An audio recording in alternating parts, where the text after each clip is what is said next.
आप कभी दिल्ली में आएंगे तो मैं आपको एक कप चाय भी नहीं पिला सकता, मैं ओपनली कह रहा हूं। इसलिए मुझे तकलीफ इस बात की है कि इस युद्ध में जो कुछ जीत करके हम आगे भी लाते हैं, लोगों की उदासीनता, लोगों का सोना, कभी कभी ये मायूस करता है हमको कि हम इस लड़ाई के लिए भी आपसे कुछ नहीं मांगते हैं, न किसी पे एहसान करते हैं। लेकिन इस संचार क्रांति के दौर में आपके पास तमाम चीजों के लिए समय है, लेकिन आपके और भारत राष्ट्र के लिए इतना बड़ा फैसला कराने में हमारी जान निकल गई है, लेकिन आपको उस फैसले के बारे में तक नहीं पता। और उस फैसले, ऐसा फैसला सुप्रीम कोर्ट ने पिछले 20 साल में नहीं दिया, वो दे दिया फैसला। अब हम उस फैसले को जाने भी और जन जन तक पहुंचाएं। हम पे थोड़ा रहम कीजिए, हम पे थोड़ा तरस खाइए भाई। ये इसलिए कह रहा हूं कि इससे ज्यादा और शब्दों में नहीं कह सकता।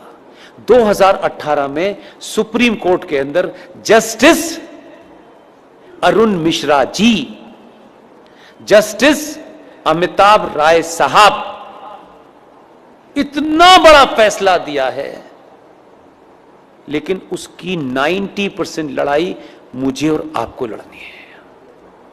फैसला यह दिया है कि विष्णु शंकर जैन ने कोर्ट में खड़े होकर के कहा कि सर, माय लॉर्ड,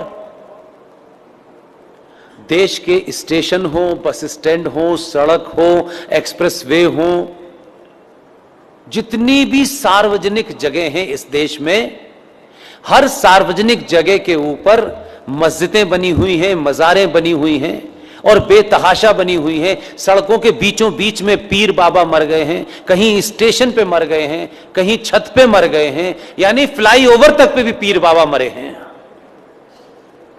ये भारत के सार्वजनिक और सरकारी जमीन के ऊपर एक जिहाद चल रहा है ताकि कोई भी इनके खिलाफ न बोल सके। सुप्रीम कोर्ट के दोनों जजों ने हमारी पिटीशन को सुना और लंबी चौड़ी बहस नहीं की। हमारे सामर्थ्य के और हमारी जितनी ताकत थी, आप सोचिए कि हम किन किन चीज़ों से घिरे हुए हैं, उसके बावजूद भी यहाँ मज़ार है, वहाँ मज़ार है, इसका डॉक्यूमेंटेशन करने में हमने जितनी ताकत लग सकती थी लगाई, लेकिन हमारे पास ना इतना पैसा है कि हम देश में घूम घूम के यही काम करें। सुप्रीम कोर्ट ने एक फैसला दिया और फैसला क्या कहा है, उन्होंने रास्ता नहीं छोड़ा, इसमें अब कोई नया एंगल नहीं हो सकता।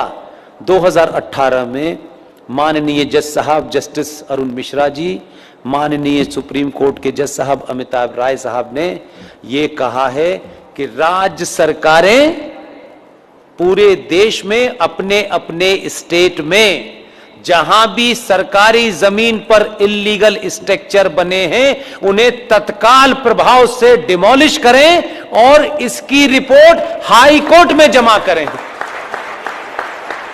ये ऑर्डर सनातनियों को नहीं पता,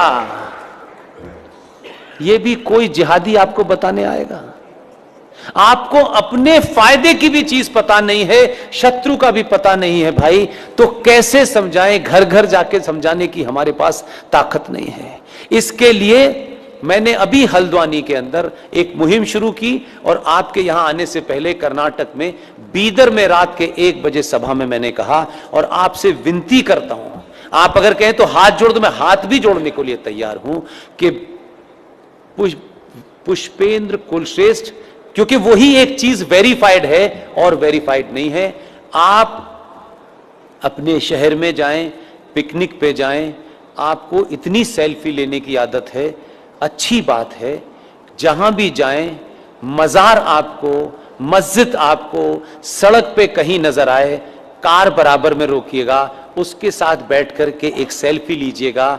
आपकी तस्वीर हो उस मज़ार की, उस मस्जिद की जो सार्वजनिक स्थलों पे बनी हुई हो, उसकी सेल्फी लेकर के मेरे फेसबुक अकाउंट पर पुष्पेंद्र कुलश्रेष्ठ वेरीफाइड पर पोस्ट इसलिए कर दीजिए कि उसी का प्रिंट आउट निकाल करके हमको कोर्ट में जमा करना।